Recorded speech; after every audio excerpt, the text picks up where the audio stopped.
there, and welcome to another half-baked edition of Internet Tonight. I'm Scott Herriott. And I'm Michaela Pereira.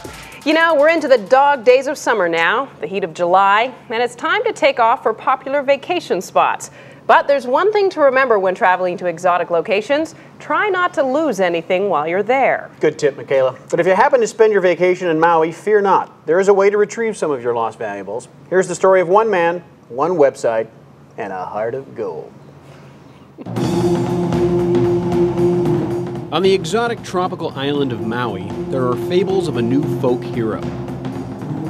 Legend has it that this masked man saves marriages, rescues memories, and salvages stories more precious than gold.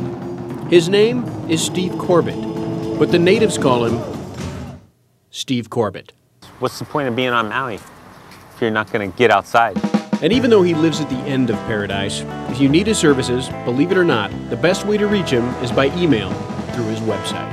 The first ring that I ever found was for a local girl who was a daughter of some friends of mine. With snorkel and waterproof metal detector in hand, Steve scours the ocean floor in search of lost treasure. No, not sunken pirate booty. Steve spends his time mostly looking for lost rings. A lot of people come here on vacation, and most often it's newlyweds that lose their wedding band. That sure is a beauty. They come here, they put all the sunscreen on at the beach, they jump in the water's cooler, their hands shrink, and the ring goes slipping off.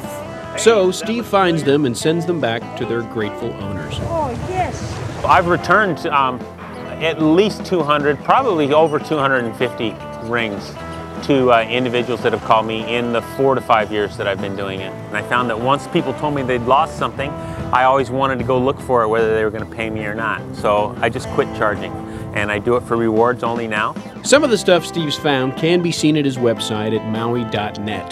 This 32nd degree Masonic ring was a 70-year-old man's last memento from his father. It took Steve 8 weeks to find it. That was a real good one for the heart. Also on the website are pictures of valuable items not yet claimed by their owners. If you can convince him it's yours, he will gladly return it to you. I actually have a ring in my pocket right now that I found last December that I don't know whose it is. It's a 1990 Miami Hurricanes National Championship ring. It has the name Hall on the side. I did some research over the internet and found out that it originally belonged to a man named Alan Hall, who was a freshman in 1990 at the University of Miami. And if anybody knows how to get a hold of him, contact me at Eureka@Maui.net, and I'll be more than happy to give this guy his ring back. So if you happen to be in Maui and in some need of assistance, do not hesitate to call. The snorkeled masked man Steve Corbett could most likely save the day.